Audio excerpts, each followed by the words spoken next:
Today we are going to talk about a very, very complex subject, intonation. But of course, in the context of our tutorials, I would like to concentrate on a rather small focus that concerns especially us string players. And that is the major and minor thirds, as well as seventh, for example, in a dominant seventh chord. As you might already know, we are talking about two different kinds of intonation.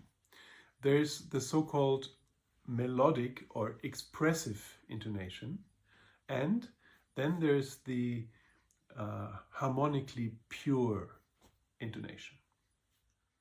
When we talk about melodic expressive intonation, we mean wide whole tones, narrow semitones, wide major thirds, narrow minor thirds, and always very high leading notes.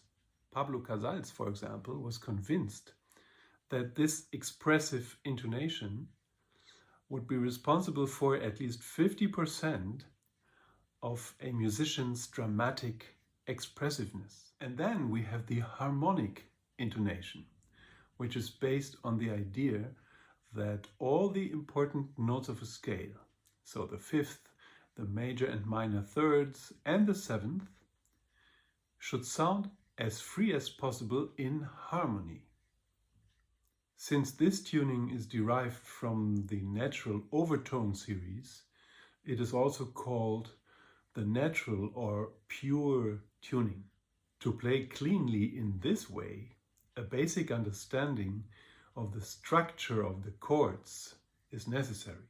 You have to know and identify whether you play a root note or a third, a fifth or seventh of a chord in order to play harmonically in tune. Let me show you the overtone series on our cello. I'm sure you all know that already, but it's important to realize where this harmonic intonation has its roots. Yeah, so if you play the harmonic of C, for example, and first we have octave, the next overtone would be the fifth, then again the octave, and now comes the major third, next one. Then again fifth and seventh. And you can hear, now if you hit the third, for example,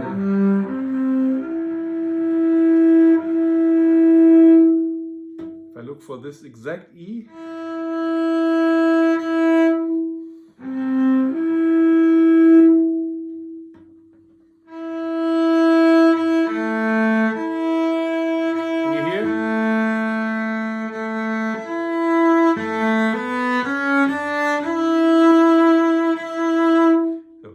play a normal E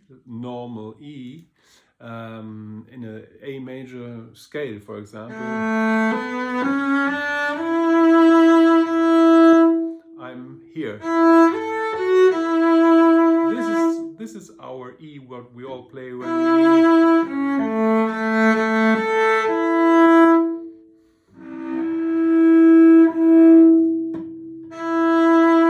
you hear the difference. So that means that one note must not be played the same way in different harmonies. For example, an E is not always the same E. If you are in C major, this E will be perfectly in tune with the G string and the C string here. But if you play the same E with the A string, it's completely out of tune. You have to play it high, sharp, so it fits to A. Yeah? A minor, for example.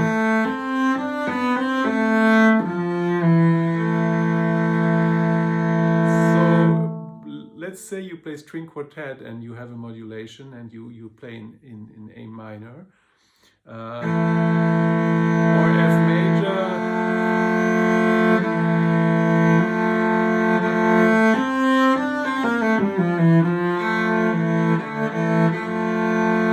Then comes modulation and you have the same E with C major, yeah?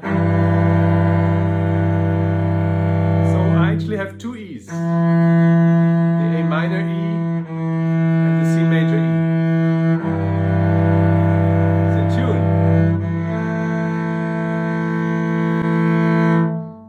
That's fascinating and really interesting.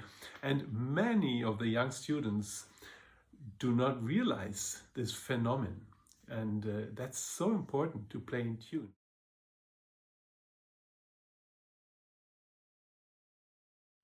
Let me show you some examples that I often encounter in my teaching practice.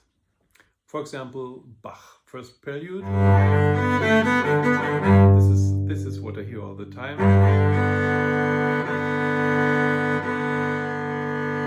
Yeah, the B natural too high. Or then, for example, later in the minuet, yeah.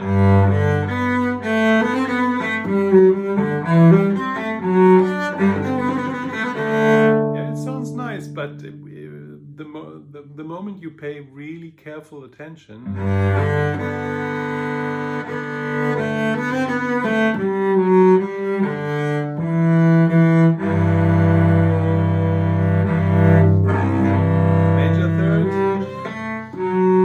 major third,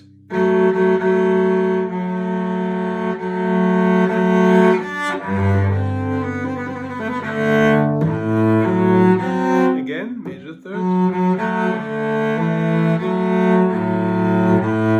not too high, and then seventh, really low, yeah.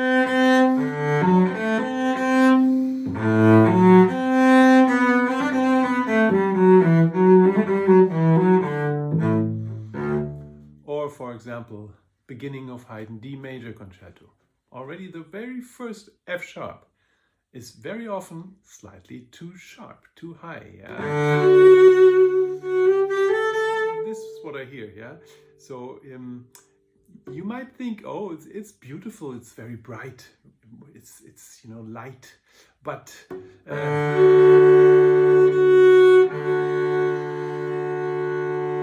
it's so much more beautiful when it's really D major, major third, F sharp, fitting between D and A in the middle, yeah. And we continue, yeah. Again. Not too high, the B natural, yeah.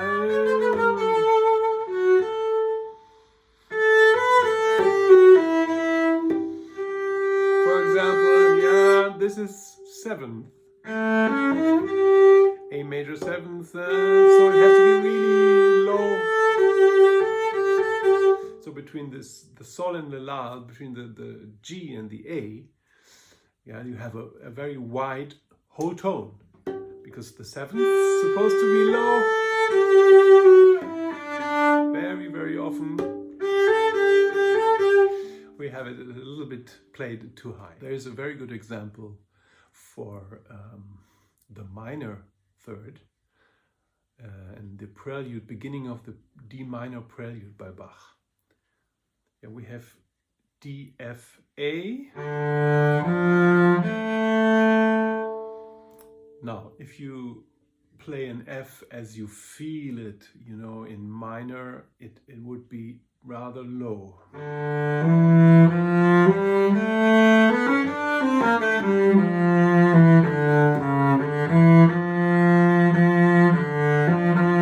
This feels in tune, but play it together with the A string, and you realize it's really too flat, isn't it? Yeah. So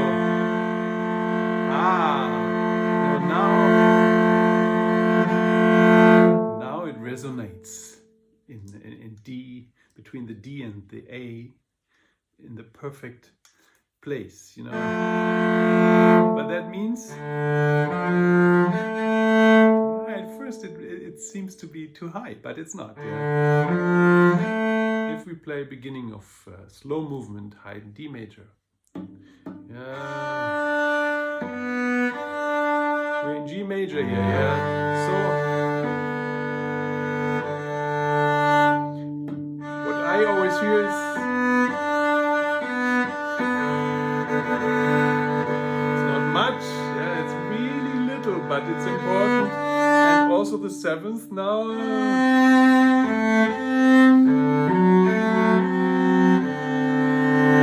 Very low seventh, as you remember, yeah.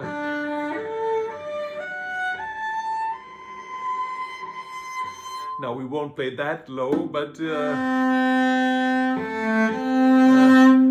lower you play, the more tension we have also. So yeah, and then again a low major third. You know, when I studied cello, and also before that, even before, in earlier years, it was absolutely common to use expressive intonation, to play wide major thirds, very high leading notes, in order, yeah, to play expressive.